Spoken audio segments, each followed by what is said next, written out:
স্বৈরাচারী শেখ হাসিনার দোসর হাফিজুল্লাহ হক কবির দীর্ঘ 16 বছর যাবৎ শেখ এশিয়া লিমিটেডের সম্পত্তি দখল করে রাখে। গত শনিবার পুনঃ উদ্ধার করা হয় এবং শেখ এশিয়া লিমিটেডের সম্পত্তির ওপর নিজেদের সাইনবোর্ড টানিয়ে দেন।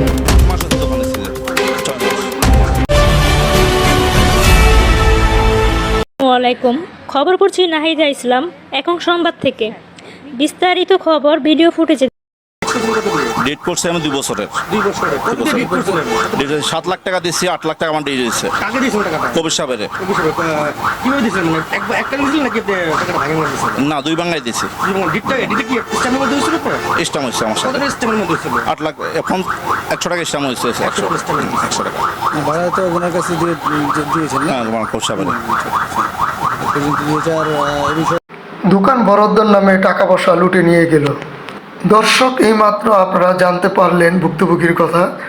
হাফিজুল্লাহ কবির কতটা ভয়ঙ্কর ছিলেন। হাফিজুল্লাহ কবির পার্লার দোকানের নামে 5 লক্ষ টাকা হাতি নিয়ে যান এই মহিলার থেকে।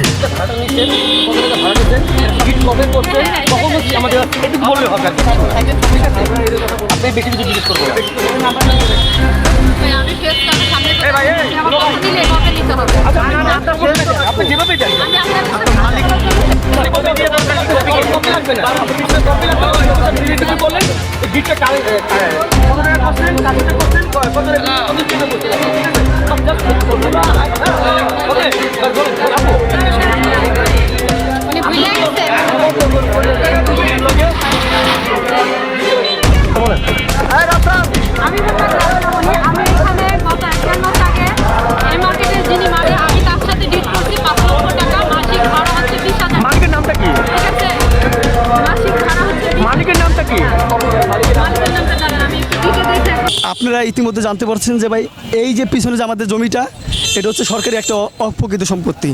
এটা বিগত দিনগুলোতে হচ্ছে একজন ফেসিস্ট সরকারের আমলে বাহাউদ্দিন নাসিম এবং তার তৎকালীন সাঙ্গপাঙ্গ হচ্ছে আপনার সহসভাপতি ছিল মিরাজ হোসেন, তারই একজন অনুশোচনাকারী আর কি, তার নাম হচ্ছে হাফিজুল্লাহ কবির।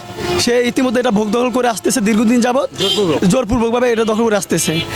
এটা হচ্ছে আমাদের মূলত জনাব ওয়াকিব আইনুদ্দিন এবং ফাইজুন্নেসা ট্রাস্টের একটি অপ্রকৃত সম্পত্তি, যার ধারাবাহিকতায় 1877 সনের জানি যে এটা হচ্ছে তাক সম্পত্তি থেকে, এরও পূর্বে সিএস যে এটা করা হয়েছে, সিএস সম্পত্তি থেকে এটা হয়েছে। তো গেজেটের পরে এই সম্পত্তি হচ্ছে শেখ এশিয়া লিমিটেড কোম্পানির কাছে সরকার লিজ দেওয়া হয়েছে এবং লিজ পূর্বক সে তার অবস্থানে দখলে যাইতে পারতেছে না। যে না যাওয়ার উদ্দেশ্য হচ্ছে একজন বিগত আমলের উনি হচ্ছে অনুচর বলতে পারেন, উনি হচ্ছে বিগত সরকারের অনুচর, সে ফেসি সরকারের দোসর।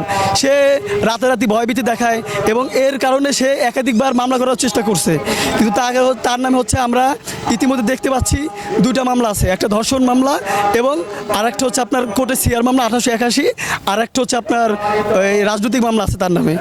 এখন একে আমরা চাই আর একে ধরিয়ে দেওয়ার কথা নাকি ভাই, অতি সত্বর একে ধরিয়ে দেওয়ার জন্য সকলের হচ্ছে বিনতি নিবেদন করতেছি। হ্যাঁ, প্রশাসনের কাছে অনুরোধ করছি, প্রশাসন এটা সজাগ দৃষ্টি রাখবেন এবং আমাদের সর্বাত্মক সহযোগিতা করার জন্য আপনারা আমাদের